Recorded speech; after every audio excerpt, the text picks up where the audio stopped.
Hello everyone. आज आपके सामने एक नया लेक्चर है, वही उसी सीरीज़ में ह्यूमन रिप्रोडक्शन चैप्टर से। The lecture is about accessory sex glands. Accessory sex glands मतलब कि वो ग्लैंड्स जो सीमेन का फॉर्मेशन करती हैं। सीमेन क्या है? मतलब कि जिसके अंदर स्पर्म्स और 3 ग्लैंड्स का सिक्रीशन होता है। ये तीनों ग्लैंड्स आपके सामने हैं। The name is seminal vesicle, second is prostate and the third is bulbourethral gland और we can say this is the Cowper's gland। तो आपको याद होगा हमने बात की थी कि सेमिनल वेसिकल जो है this is a paired structure, मतलब कि पेयर्स में है, 2 सेमिनल वेसिकल ग्लैंड्स हैं। They are the convoluted pouch like structures. अगर साइज़ की बात करें तो अबाउट 2 इंचेस, या हम कह सकते हैं नियर अबाउट 5 सेंटीमीटर हम कह सकते हैं ना। अगर 2 इंचेस कह रहे हैं तो 5 सेंटीमीटर इन लेंथ। और अगर लोकेशन की बात करें तो they are lying posterior to the base of the urinary bladder. ठीक है, posterior to the base of the urinary bladder. And अगर आप वैसे देखना चाहें तो अगर हम ये भी कह सकते हैं they are anterior to the rectum, ये भी आप कह सकते हैं। थ्रू द सेमिनल वेसिकल जो डक्ट्स हैं वो क्या सिक्रीट करती हैं? एक एल्कलाइन फ्लूइड। एल्कलाइन फ्लूइड जो है, जो ये सिक्रीट करती हैं, that is viscous, that contain fructose. ये आप बात इंपॉर्टेंटली याद रखेंगे, that they contain fructose. Fructose is the monosaccharide sugar. इसके अलावा इसके पास प्रोस्टाग्लैंडिन्स हैं और इसके अलावा इसके पास क्लॉटिंग प्रोटीन्स हैं। एक बात आप याद रखेंगे कि ये जो क्लॉटिंग प्रोटीन्स हैं they are actually not similar to the proteins which are present in the blood clot। मतलब blood का जो clot करवाते हैं they are not similar, they are different from those in the blood।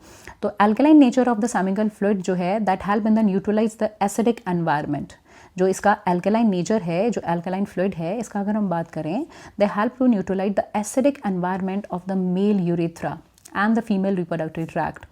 ठीक है, and actually अगर वो acidic environment की बात करें ना, तो वो जो एसिडिक एनवायरनमेंट है they can actually they would inactivate the kill and they can kill the sperms. तो फ्रक्टोज की अगर बात करें, अगर हम फ्रक्टोज की बात कर रहे हैं तो फ्रक्टोज जो है this is used for the ATP production by the sperms. अगर हम प्रोस्टाग्लैंडिन्स की बात करते हैं तो हम कहते हैं प्रोस्टाग्लैंडिन्स जो हैं they contribute to sperms motility and viability. And एक बात और आप याद रखेंगे, जो प्रोस्टाग्लैंडिन्स हैं ये जब सीमेन जो है जब ये यूट्रस में जाता है तो दे stimulate smooth muscles of uterus. ठीक है, एंड मतलब you can say smooth muscles of uterus and the female reproductive tract जो है, तो उसकी मूवमेंट में भी प्रोस्टाग्लैंडिन्स की वजह से हेल्प मिलती है। और क्लॉटिंग फैक्टर जो है वो सीमेन को कोआगुलेशन में हेल्प करता है। ये सारी बातें जो हैं ये तो आप नोट करेंगे ही, पर जो बातें मैं बोल रही हूँ वो भी आप अपने नोट्स में ज़रूर लिखेंगे। और साथ ही में आप लास्ट बात ये भी याद रखें कि अगर अमाउंट की बात करें तो सेमिनल वेसिकल का जो सिक्रीशन है वो सबसे ज़्यादा वॉल्यूम बनाता है सीमेन का। मतलब कि वो जो वॉल्यूम बनाता है दैट इज़ अप्रॉक्सीमेटली 60%। टोटल सीमेन की अगर हम बात कर रहे हैं तो दैट इज़ 60%। फिर हम बात करते हैं नेक्स्ट ग्लैंड प्रोस्टेट की। प्रोस्टेट जो वर्ड आया है दैट इज़ प्रोस्टाटा। ठीक है, इसके लिए कहा जाता है वन हु स्टैंड्स बिफोर। ठीक है, अब ये जो ग्लैंड है ये एक मात्र ऐसी ग्लैंड है जो सिंगल है। सिंगल अगर हम शेप देखें तो डोनट शेप की होती है। साइज़ जो कहा जाए तो approximately you can say the size of golf ball आपने देखी होगी, उसका साइज़ होता है।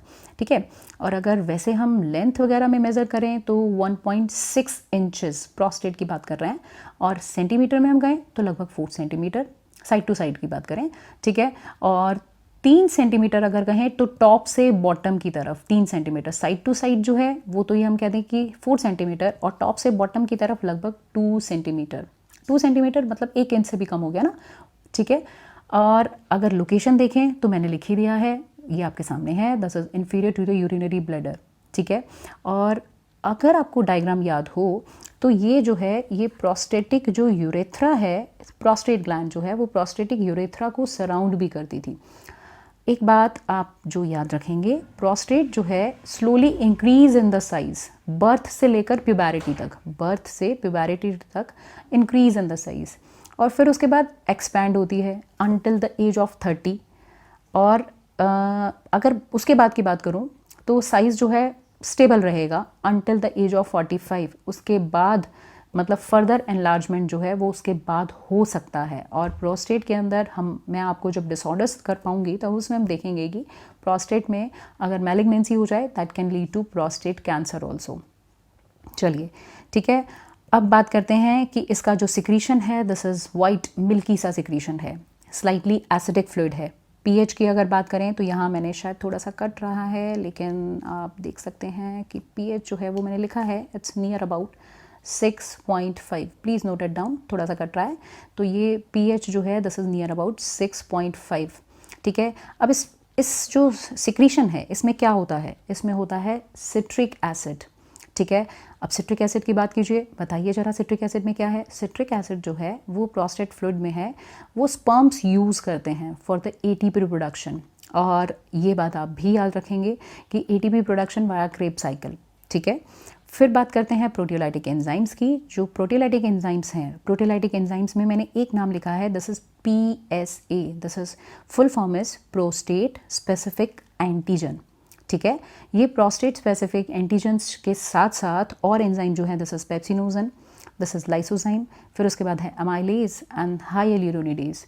एक्चुअली ये जो सारे एंजाइम्स हैं दे एक्चुअली ब्रेक डाउन, हमने बात की थी, ये जो है ये क्लॉटिंग फैक्टर्स हैं क्योंकि ये क्लॉट बनवाता है, और उस क्लॉट को 10 से 20 मिनट में डिग्रेड करने का काम, क्लॉट को डिग्रेड करके सीमेंट को हम कह सकते हैं कि रीलिक्विफाई करने का काम ये सारे एंजाइम्स करते हैं। ये बात हम आगे करेंगे, ठीक है। तो ये उसको रीलिक्विफाई कर देते हैं, क्लॉट को ब्रेक कर देते हैं, हाँ जी। फिर उसके बाद हम बात करते हैं एसिड फॉस्फेटेज। एसिड फॉस्फेटेज जो है this is secreted by prostate, but इसका फंक्शन जो है अभी तक साइंटिस्ट बता नहीं पाए हैं। इसका मतलब फंक्शन जो है, you can say the function is still unknown, यही लिख सकते हैं जो हमें नहीं पता उनके लिए। फिर हम बात करते हैं ये जो है this is seminal plasmin, okay, spelling जो है प्लीज़ इसको सही कर लें, this is seminal, SEMINAL, seminal, ठीक है। दिस इज सेमिनल प्लाज्मिन पूरा नाम है, और वो भी प्रोस्टेटिक फ्लूइड में ही है। इट इज़ एन एंटीबायोटिक, ये जो सेमिनल प्लाज्मिन है, ये जो है इट्स एन एंटीबायोटिक। एंटीबायोटिक है तो ऑब्वियसली आप जानते हैं कि एंटीबायोटिक क्या कर सकते हैं, दे कैन किल बैक्टीरिया ना, ये बैक्टीरिया को किल कर सकते हैं। तो सेमिनल प्लाज्मिन ये हेल्प भी कर सकता है। एक्चुअली सेमिनल प्लाज्मिन जो है वो बैक्टीरिया को सीमेन में ग्रोथ से रोक सकता है, और even not only in the semen but also in the female reproductive tract, ठीक है। अब प्रोस्टेट के सिक्रीशन की बात करें तो 25% वॉल्यूम जो है दैट इज़ प्रोस्टेट सिक्रीशन जो है, ये बेसिकली 25% वॉल्यूम, ये 60%, दिस इज 25%, सीमेन का 25% वॉल्यूम बनाता है। अगर मेजरली हम बात करें तो ये किस में काम करता है, हम करते हैं तो मेजरली ये बात करता है contribute to sperms motility and viability, okay. Now please come on the next gland, that is bulbourethral gland, और इसका दूसरा नाम है this is also known as Cowper's gland. देखिए बल्बोयूरेथ्रल ग्लैंड, इसकी अगर हम लोकेशन देखें, बल्बोयूरेथ्रल काउपर्स ग्लैंड, ठीक है, इसका साइज़ जो है एक मटर के दाने, मतलब एक साइज़ ऑफ पी के साइज़ का होता है, ठीक है। अगर लोकेशन की बात करें तो they are inferior to the prostate, ठीक है, and on the either side of membranous urethra, membranous urethra, या जिसे हम इंटरमीडिएट यूरेथ्रा भी कहते हैं, इसे याद रखिएगा ये भी बात आप। तो ये तो बात हुई उसकी लोकेशन की। अब हम बात करते हैं ड्यूरिंग सेक्शुअल अराउजल, ठीक है। इट सिक्रीट एल्कलाइन फ्लूइड, किसको न्यूट्रलाइज करने के लिए, it help neutralize acid from the urine, and it secrete mucus that lubricate the end of penis। ये इसके important function है।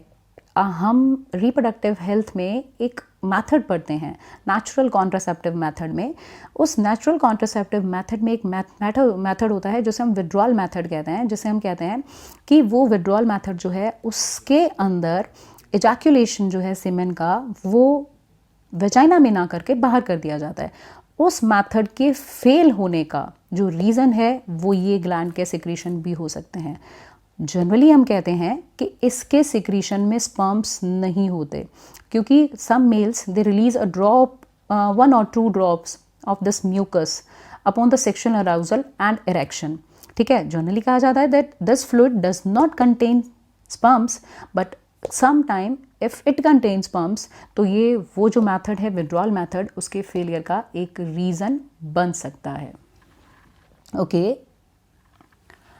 Now after the discussion of all these 3 glands, now we talk about semen. Semen के बारे में बात करते हैं। Semen जो है that is the mixture of sperms and seminal fluid. Seminal fluid का मतलब secretion of all these 3 glands, इन तीनों ग्लैंड्स का जो सिक्रीशन है that is called seminal fluid. अगर हम वॉल्यूम की बात करें तो सीमेन का वॉल्यूम जो है वो कितना है जानते हैं? सीमेन का वॉल्यूम जो है दैट इज़ 2.5 to 5 ml, ठीक है। और इस 1 ml पर ml अगर हम कहें तो 50 से 150 मिलियन स्पर्म्स पर ml प्रेजेंट होते हैं। अगर ये नंबर 20 मिलियन से कम हो जाए ना, 20 मिलियन पर ml, अगर हम कहें कि वैसे तो 50 से 150 मिलियन स्पर्म्स पर ml प्रेजेंट होते हैं, अगर ये नंबर 20 मिलियन से कम हो जाए तो इस कंडीशन में हम कहेंगे the condition is leads to और the condition is indicating towards infertility. क्योंकि एक्चुअली क्या है कि बहुत ही कम स्पर्म्स जो हैं वो सेकेंडरी oocyte तक वैसे ही जनरली पहुंचते हैं। यही कारण है कि हम कहते हैं जो मेल गेमीट्स जो हैं मोस्टली केसेस में फीमेल गेमीट्स से ज़्यादा क्यों होते हैं। यही वो रीज़न है कि मेल गेमीट्स का हमेशा ज़्यादा होना क्यों ज़रूरी होता है। अब हम कहें कि प्रोस्टेट की पीएच की बात करते हैं तो प्रोस्टेट की जो पीएच है that pH is acidic, but semen जो है वो स्लाइटली एल्केलाइन नेचर का होता है। और ओवरऑल अगर हम सीमेन के पीएच की बात करें तो सीमेन का जो पीएच होता है that is 7.2 to 7.7। This is the siemens pH. ये सीमेन की पीएच की हम बात कर रहे हैं। इस पीएच को हम कहते हैं कि ये पीएच जो है ये नियर अबाउट एल्केलाइन होती है ना। अगर इसमें मेन कॉज देखें, अगर आपसे पूछा जाए what is the, although prostate का जो पीएच है वो तो एसिडिक है, तो ये जो पीएच है वो एल्केलाइन क्यों है? तो आप कहेंगे कि सेमिनल वेसिकल जो है ना, सेमिनल वेसिकल का आपको मैंने बताया कि 60% है, तो 60% वॉल्यूम है और इसकी पीएच एल्केलाइन है। इसकी पीएच, ये एल्केलाइन फ्लूइड है, इसका सीक्रेट एल्केलाइन फ्लूइड लिखा भी हुआ है, तो इसलिए जो ओवरऑल पीएच जो है वो एल्केलाइन रहेगी। अगर क्वेश्चन आता है तो आप ये रीज़न दे सकते हैं क्योंकि इसका वॉल्यूम सबसे ज़्यादा है। और सीमेन का जो मिल्की अपीयरेंस है, अगर आपसे वो पूछा जाए तो आप कहेंगे मिल्की अपीयरेंस इसकी वजह से है। लिखा है ना मिल्की अपीयरेंस, सीक्रेट मिल्की, तो मिल्की अपीयरेंस जो है वो प्रोस्टेट की वजह से है। Excuse me. फ्लूइड जो है वो seminal fluid form, seminal vesicle, Cowper's glands जो है वो इसे स्टिकी कंसिस्टेंसी देती है। और सेमिनल फ्लूइड जो है वो स्पर्म्स को, जो सेमिनल वेसिकल का जो फ्लूइड है, ये सॉरी ना, तीनों का जो फ्लूइड है जिसे हम सेमिनल फ्लूइड देते हैं, सेमिनल फ्लूइड कहते हैं, उनका फंक्शन क्या है? तो seminal fluid plus sperm is called semen. तो सेमिनल फ्लूइड का फंक्शन क्या है? सेमिनल फ्लूइड जो है वो स्पर्म्स को ट्रांसपोर्टेशन मीडियम देता है, न्यूट्रिएंट देता है, प्रोटेक्शन भी देता है। अगर आपसे पूछा जाए कि प्रोटेक्शन किससे देता है तो आप कहेंगे कि जो हॉस्टाइल एसिडिक एनवायरनमेंट है ना फीमेल वेजाइना का, उससे प्रोटेक्शन देता है। अच्छा, अब आपको एक बात बताती हूँ, क्या आप जानते हैं कि एक बार इजैकुलेट होने के बाद लिक्विड सीमेन जो है वो कोगुलेट हो जाता है within 5 minute due to presence of clotting proteins of seminal vesicle. ये क्लॉट हो जाता है, ठीक है। अब एक्चुअली क्या है कि क्लॉटिंग का रीज़न तो साइंटिस्ट अभी तक प्रॉपरली नहीं बता पाए हैं, लेकिन हम कह सकते हैं कि इसका एक्चुअली एग्जैक्ट रीज़न जो मैं कह रही हूँ कि अभी नहीं पता, but maybe due to holding it, मतलब जो सीमेन है उसको वेजाइना में होल्ड करने के लिए। वन मोर थिंग, ये जो क्लॉटिंग प्रोटीन है ब्लड क्लॉटिंग प्रोटीन से तो डिफरेंट होते हैं, ये बात हम बात कर ही चुके हैं। तो 10 से 20 मिनट में ये सारे एंजाइम्स जो हैं, ये सारे enzymes PSA, pepsinogen, lysozyme, amylase, ठीक है, हाइल्यूरोनिडेज, बेसिकली जो प्रोटीन लाइसिंग एंजाइम है वो उस क्लॉट को रीलिक्विफाई कर देते हैं, ठीक है। पीएसए उसमें मेन काम करता है। तो ये जो है ये प्रोस्टेट, मतलब इसके जो सिक्रीशन के जो एंजाइम्स हैं वो उस क्लॉट को रीलिक्विफाई कर देते हैं। अब क्लॉट अगर रीलिक्विफाई हो जाएगा तो मतलब अब स्पर्म्स जो हैं वो दोबारा मोटाइल हो जाएंगे। तो स्पर्म्स की मोटिलिटी के लिए इसका रीलिक्विफाई होना भी बहुत ज़रूरी है। तो रीलिक्विफाई के बाद अब एक बात और, लास्ट बात जो मैं यहाँ पर ऐड कर रही हूँ कि after passing through the uterus and uterine tube the sperms affected, किससे अफेक्ट होता है? By the secretion of uterine tube, ठीक है। This is the process which is called capacitation. Later on, before fertilization, I'll take detail of capacitation. And last, the presence of blood, sometime it happens. The presence of blood can be seen in the semen and the condition is called HEMO, hemospermia. The condition is called the condition is called haemospermia. Haemospermia का मतलब है blood, जो सीमेन है उसके अंदर blood आना, ठीक है। मेनली जो है इसका कारण जो है हम कहते हैं कि जो सेमिनल वेसिकल की ब्लड लाइनिंग है ना उसमें किसी तरह की इन्फ्लेमेशन होती है, ठीक है, जिससे एंटीबायोटिक से ट्रीट कर दिया जाता है। तो नेक्स्ट लेक्चर में हम स्ट्रक्चर जो है पेनिस की और पेनिस का जो इंटरनल पार्ट है उसे हम डिटेल में देखेंगे। Thank you.